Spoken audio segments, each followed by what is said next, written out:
remember when there was more people to fifth down? Hey, I remember. Yeah, I remember. Hello, bros and trolls. Welcome to our next edition of Fifth Down. We're doing our Thanksgiving review for the 3 games that were this evening. And Gobble, bitches. This is James. I'm here with Bobby. I would just like to start off by saying, Fifth Down, welcome, bros and trolls. Sponsored, not sponsored by Nationwide. They are on your side unless they're not, because who knows? Thank you, Nationwide, for every pun that we can make. Thank you. We literally spent like 10 minutes just making up stupid fucking Nationwide jingle jokes during that was our best the one. Shit show of Pittsburgh, Indianapolis. Whatever.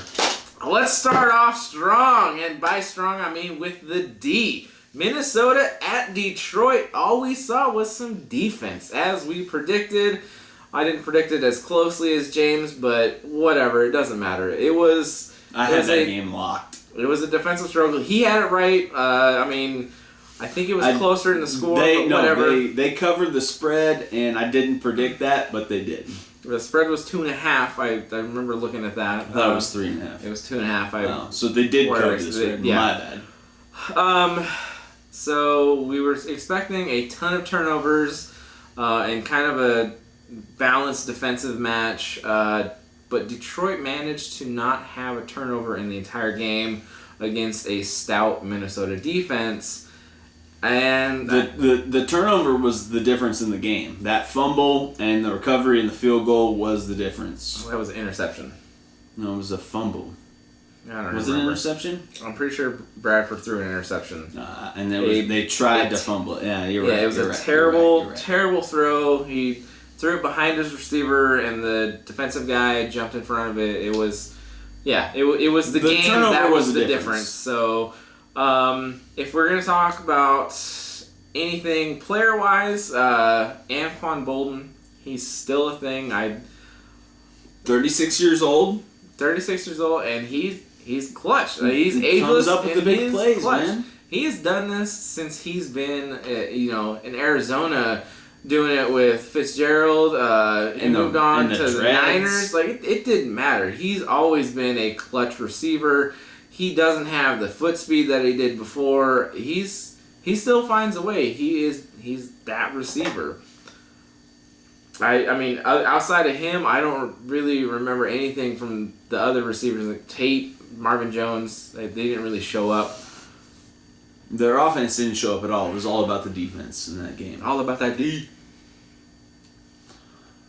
94 rushing yards. Detroit, that is. Yeah, for Detroit. And 30 of them came from Matthew Stafford, so that's pretty shocking. If you didn't know, he's actually the quarterback of that team, and he is not Colin Kaepernick speed. That's 3 extra points if you started him. Yeah, it's a thing. I'm glad he did it. It's still, this game was such a defensive struggle. That's all what you're going to hear all the time when you talk about it. It's one of those classic NFC West matchups where it just seemed like, or it was like that. NFC North. No, I know they're NFC North. I'm saying that it was like an NFC West battle, right? So it's a defensive struggle, especially a couple years ago, where nobody could score, and it was just whoever had last possession, and go figure, last possession won the game. In this one, we had a 16-13 final. Last possession came from a turnover, so that's even more NFC West status than anything, because that's what the NFC West is based on. Go Hawks!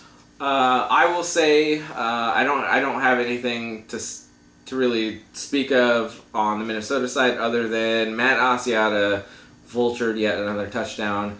He's not getting the touches, but he's getting the touchdowns. He's Cam Newton of that team. Jesus. Not the guy I would have brought up, but needless to say, he is the guy. When it comes close to the end zone, he's taking the ball in. Moving forward, any tidbits? I feel like the Minnesota still has a chance in that division. Like their schedule is a lot easier than the Detroit schedule coming up. So if Minnesota can win 3 more games than Detroit, then they're gonna fucking make the playoffs. I'm thinking they're gonna make a wild card. They might not win the division because they still have Green Bay to compete with, and the Green Bay can go on a run. But right, so that's what I was gonna say. This is my madnism for the night. The team that wins the most going down the stretch is gonna be the playoff team. It goes without saying, but I still think the Packers have a chance to take that division, especially after this switch. The shit show it game. Is such it's a weird division. We'll see how it plays out. Obviously, we'll be keep a close eye on that. But yeah, both those teams, I don't think that they advance anywhere if they do make the playoffs. No. Yeah. Maybe because if the division winner has a home playoff game, maybe they win one, but they're not going to advance any farther. Yeah, whatever. Let's move on to what was basically the game of the day. We had game of the year to the Cowboys. Stop it! That was Cowboys fans love that game. Yeah, obviously. So the Washington. I'm about to jock the Cowboys nuts hard. So I fucking hated the Cowboys my entire life, but at this point, I like the Cowboys. Take 3. Washington at Dallas. So it was a shootout. Kind of expected it. Didn't expect it to be as close as it ended up being. They didn't cover the spread. I think the spread was 7. So yeah, spread was 7. I think it was 5 in the end. I don't remember the exact number. We've been drinking. But what I will say is that I'm still on the Cousins bandwagon. Give me Kirk. Do you like that? You like that? Like that? You like that? Kirk Cousins is the quarterback to have. He had 449 passing yards and 3 touches in this game. Guy's playing out of his mind. And he's playing for a contract, so of course he's going to fucking just try and play out of his mind. That's fine. I don't give a shit. That guy is fantastic. Next year, he won't be playing for Washington. He's not, like, fundamentally the guy. The Washington, D.C. team. He won't be playing Washington? He won't be playing in Washington, D.C. Who cares? We're trying to avoid the whole... He's going to get paid no matter where he goes. It's Thanksgiving Day, and we don't need to say the name, so we're saying Washington, D.C. They are giving thanks because of that community. Yes. On the other side of the quarterback, I think you had some tidbits about this. What's his name? The young quarterback of Dallas? Dak!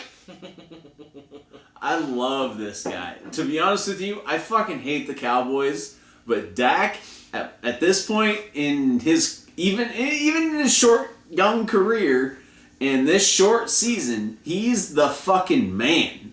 He gets it done.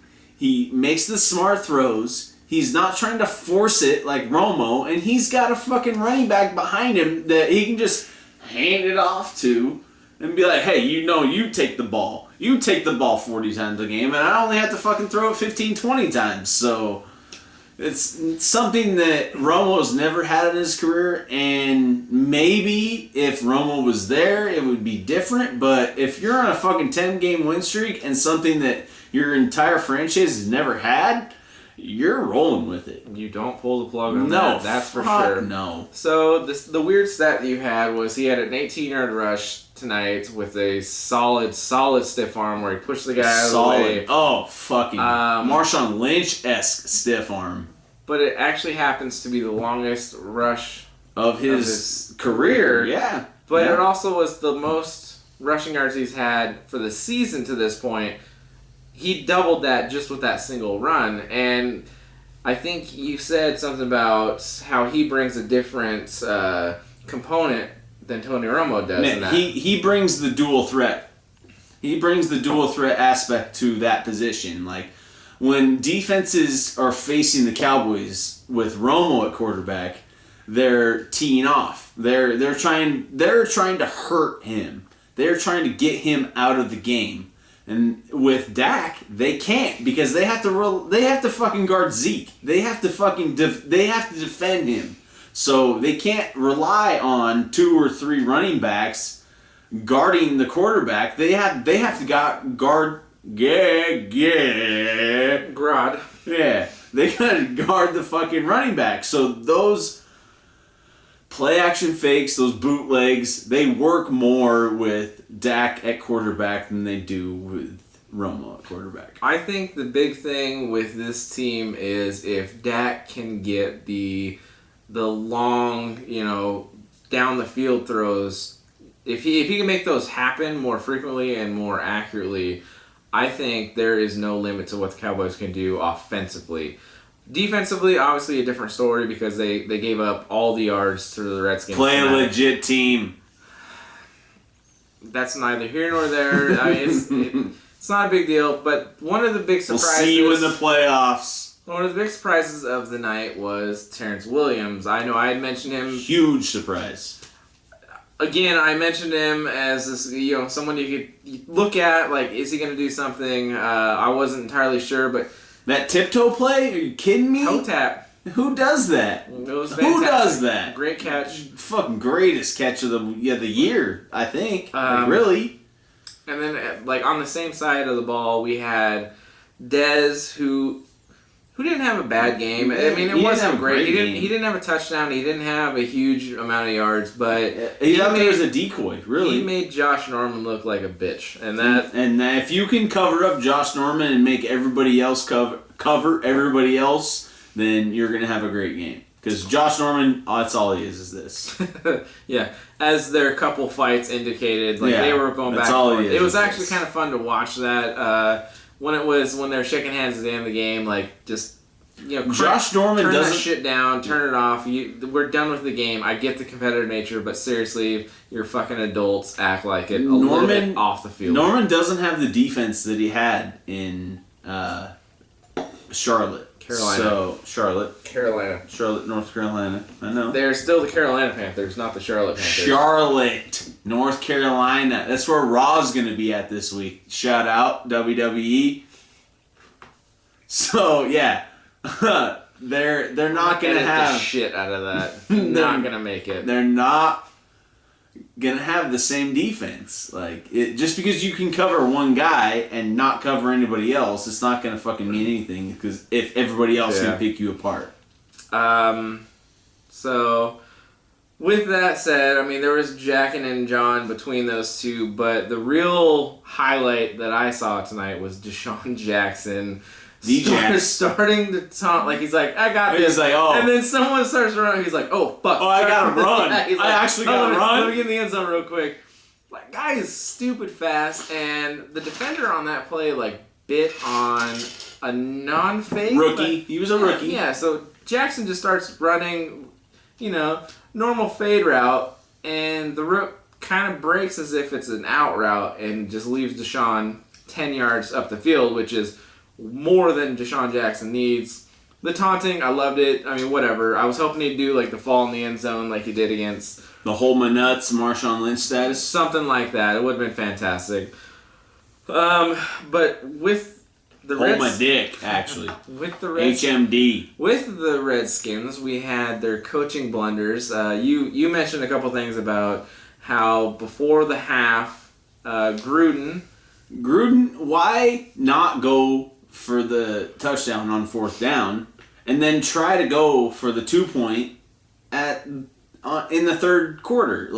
Go for the fucking 2-point or go for the fucking touchdown on fourth down when you get the ball at half. If you don't score it, it's 1 point difference. I just don't understand that. I think they have an identity as a football team. I just don't think they have an identity when it comes to stepping on the throat when they need to. They still play a very generic football, and I think that they need to get that blood in the water. Let's fucking attack. They need to make that happen. I just don't think they have it. I think it's against Jay Gruden. Gruden has no balls. Yeah. Jay Gruden has no balls. I can't argue. He's a very conservative coach when his brother was a very non-conservative coach. He was the kind of guy who was like, hey, we're going to fucking go for it and we're going to ram it down your throat, and if we don't, then we're just going to fucking stop you on defense. Yes. Oh, God, they stopped him on defense. But let's move on. Let's talk about that young running back. No, Oh yeah. Yeah. We're gonna talk about Zeke. Okay. Zeke is the fucking man. We've said it. We said it in the preview. Man amongst boys, bro. We think he's gonna do whatever he wants because he is the guy that. He is Bo Jackson. Don't give him that. He's doing whatever he wants. Don't give him that. Whenever title. he wants, because he ain't no Bo Jackson. He's a great runner. Great runner. I give him that. Yeah, he can catch the ball out of the backfield too. I feel like he's a young Matt Forte. Fucking stop it. He runs over people. He will, when it comes down to it, he will lower his head, his shoulders, and just lay somebody out. You can't lower your head. That's what I said. Lower the shoulders. He will put the hurt on a defender more than a defender will hit him. He does that. That's a Bo Jackson quality. I mean, yeah, he's not Bo Jackson. I get that, but he's still a very. He's a physical runner. He's offensive minded. He will definitely go for the attack as opposed to waiting for somebody to hit him. I love the kid. He's gonna be around for a long time. I hope he doesn't get hurt in injuries. Guy is fantastic. In fantasy, he's somebody I'm gonna draft in the first round every time if I can get him. I don't really care for his midriff tops though when he's doing interviews. Fucking douchebag. Seriously. Man, put on a real shirt. And to be honest with you, if you're worried about fantasy, you give a fuck about his fucking interviews. So I care about everything football. Nah. And then you had something. I don't watch that bullshit. You had something about the line doing something for Zeke. That fucking O-line of Dallas is literally faster than Zeke. Like, you have two of those guys out in front of him running faster and blocking linebackers and defensive backs in front of him, and he's just, oh yeah, I'm just fucking running in front of you fucking big ass fucks. Like, it's called patience, actually. That's I don't believe that, because you have Zeke running as fast as he can, and these big ass fucking guys are out in front of him, blocking people downfield. Like, let's get past this. That helps their running game. That O-line is the best O-line running blocking and pass blocking in the league. I don't agree, but I'm not going to argue. You should argue. The other side of the coin, we had Mr. Kelly. He led the rushing for Washington.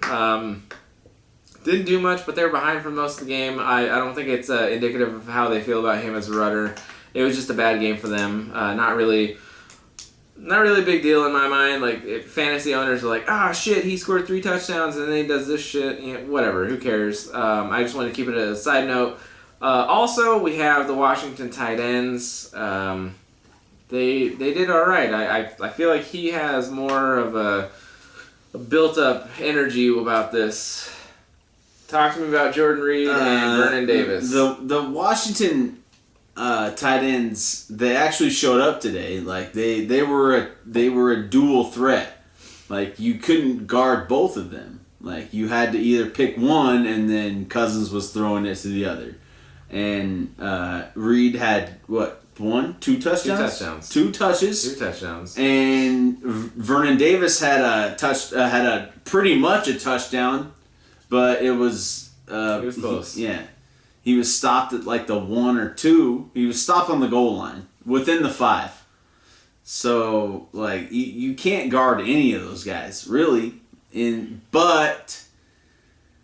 Kirk Cousins between the 40s is great. He's a fucking great quarterback. But when he gets in the red zone, he can't make it happen. I don't think that's on Cousins because the run game wasn't there tonight. And they really don't have a guy that can separate himself in that zone. Like, I get what you're saying. It's not all on Cousins. I hate the quarterback stats of wins, come from behind victories. That shit, throw it out the window. I don't give a fuck about that. That Dallas D is taking a lot of points from a lot of the defenses in their own division, not division, but in their whole conference. Like, bend but don't break, allow field goals but don't allow touchdowns. So, and that's what they did tonight. They allowed field goals and not touchdowns. So Dallas, I think, is already in the driver's seat for that division. Do you think Washington has a chance even after losing this? No? Well, I still have faith. There's I still a lot think. of football I still think played. that Arizona has a chance. No, the division. Division. Conference. No. Washington Giants. Not after today's loss, because the Giants are going to beat the fuck out of the Browns this week. They're going to win. They're going to move up after a division loss from the Redskins to the Cowboys. Like that's almost like a stepping stone for the Giants. Like, okay, you lose to the Cowboys in a division matchup. We're just going to go beat the Browns and just move up. I just wanted a quick answer, but thank you for that. No quick moving answer. on. No quick answers. Stugotz. Come on, I thought you were Stugotz. Stugotz. Let's go Stugotz to of fifth down. The final matchup of the night. Pittsburgh at Indianapolis. Just give me any of them. What do we got? No notes at all? Yeah, good one. The opening drive was a fucking shit show. Okay? Like, what? You were 4th and 25? The Colts did start off 4th and 25 on the Steelers' first 50 possession. It was not good, and then their punts ended up being on the Steelers' 48, I believe was the actual mark. 50. So they give themselves shit field position, and then they give the Steelers great field position. It seemed like it was going to be a rough game to watch because the Colts really didn't do well on the offensive line, and then the Steelers came down and just scored. I want to say one thing, that their backup QB actually performed above par, above what was expected of him. I think Tolzien did great. Yeah, he made the throws. There's some throws that were left on the field that were dropped in the basket that should have been caught. He did throw 2 interceptions, but they were both pretty late in the game. I don't put that on him. They were behind. Yeah, they had to throw, but there were 4 or 5 drops where he hit the receiver in the hands. They didn't catch it. It was like they almost didn't want to catch it. Yeah, it didn't make any sense to me. I thought Tolzien played as well as anyone you could expect. Coming in just essentially cold. Like he had little prep time, and the Steelers aren't a joke defensively. 3 days of practice with the first team.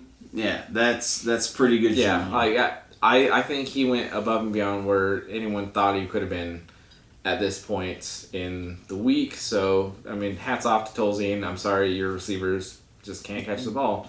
Gore had a good showing, to be honest with you. Better than I expected. I didn't think so. What about Gore? Like, what did he do that was so great? He can take any hit and come back from it. Like, he took a lot of hard hits. Is this a Seahawks plug? No. Yeah. No, he's a Niner, so I should be talking shit, but I'm not, because I like him, because he's a fucking hard-ass football player, and he can take the hits, and he can come back, and he can run just as well as he did the previous play. So do you have any kind of weird stat about this? I feel like there's something about a game streak that you might have. 87 consecutive games for Frank Gore starting. It is the longest streak since 2005, which belonged to Curtis Martin. Hats off to Frank Gore. He is old reliable. Week in, week out, no matter how old he gets, he's still making it happen, and he's still fantasy relevant, which is something that most people didn't even believe would be the case even coming into this year. So, I mean, yeah, congratulations. That's a great streak. 87 consecutive starts. 87 consecutive. That's a lot for a running back. All right, let's see. We have Bell dominated the first half actually. He scored his touchdown, and they fed him a little more.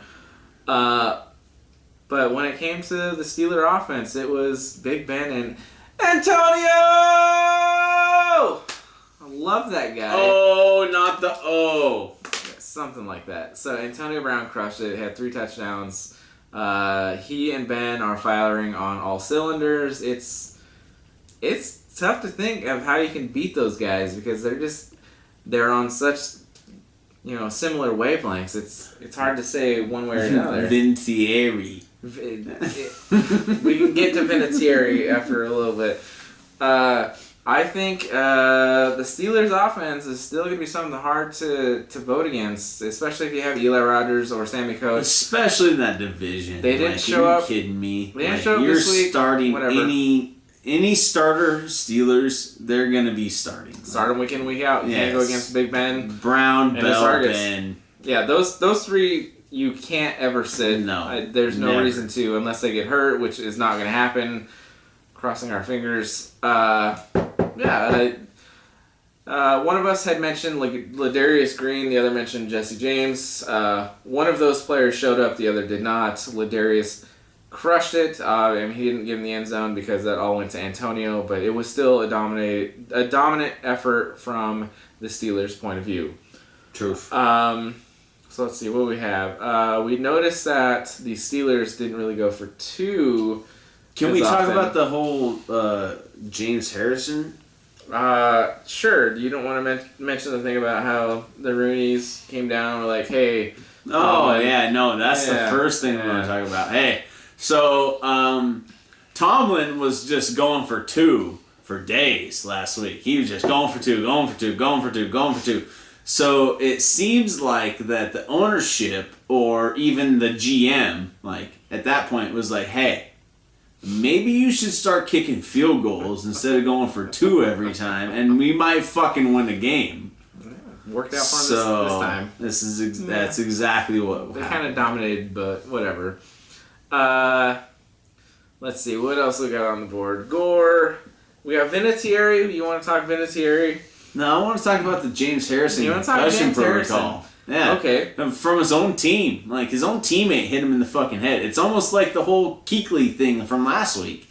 His own teammate hit him in the fucking head and made him and gave him a concussion. Yep. So Harrison goes in and gets a sack. As he's getting up to celebrate whatever, his teammates come in. One slaps him in the front of face mask. Another guy comes in and just slaps the shit out of the back of his head. And he's concussion protocol. You can't do that to a 40-year-old man. He's an ageless wonder. He's definitely on PEDs, whatever. He's still a fun guy to watch. You can't go against him. No, I agree. I didn't think it was a big deal. He came back in the game. Whatever. But still, it's something that you can't go through the concussion protocol from your own teammate. If it happens from an opposing player, then yeah, okay. But if you get concussed from your own teammate, come on, man. He's stepping on a soapbox while he's saying this. Soapboxing. He wants to make sure that you guys know things happen to James Harrison, and he got hit by his own teammate. And he's old. Terrible analysis. Moving on. Vinatieri. Do you want to talk Vinatieri? Vinatieri. It's Vinatieri. I don't give a shit what the pronunciation is. He missed, right? He missed today, which is sad. Did he? No, I'm pretty sure he did. I'm pretty sure that was the other guy that missed. No, okay. Well, if it was... But this is fifth down, I say Vinatieri. I emphasize the extra I. He says it as... Vinatieri. As they pronounce it during the broadcast. I will still stand by Vinatieri. I love the way it just rolls off the tongue. Yeah. You like that? Rolls off the tongue like Vinatieri. Analysis. No, it rolls off the tongue like Vinatieri. So, Vinatieri. Anyone on the Colts that you have... Vinatieri. Anyone on the Colts you have moving forward that... once Luck comes back, I got T.Y., of course. Gore, because they're going to be running the ball even more now. So, okay, my conundrum Luck, is between... No Luck. T.Y. and Moncrief. Luck has no luck. T.Y. and Moncrief. Who do you take moving forward? Because T.Y. got hurt. He didn't play most of the game. He didn't really score. Moncrief was the guy who caught touchdown pass, their only score of the game. Possibly, Yep. You're right. He seems to have only score of the game. The better rapport when it comes to the Indianapolis Colts. Only touchdown of the game, yeah. Was it 7? Was it 7? Yeah. Ugh. Yeah, no, they didn't do well. Garbage game. Like, the only great game of the night was the Steelers. early game. Start Steelers. What? Washington Dallas was a good game, It wasn't that great. The fucking early game was better than that. He's drunk. I don't believe him. Whatever. So, I feel like the officials made that game. That game great. God damn that it. game great. They made it great. Make America great. Make America's football And great. half the viewers we have are gone because of that. So, I don't know. 49% of them are gone because of that. My bad. So, was it a... Don't take our political views into Was point, it a because successful- football is what matters. Was here. it a successful turkey day for you? Football I wise. loved it. I loved it all. I always love football. I don't care what day of the week it is. Doesn't- I yeah, don't care exactly. what day of the year it is. It doesn't matter football. if it's a shit show game or not. Like, I love watching it, so. I prefer my NFL, but I'll still take college football. CFL, whatever. I'll take that too. I just want some football. All right, I'm Bobby. This is James. This has been Fifth Down. Thank you, and we'll hit you up again.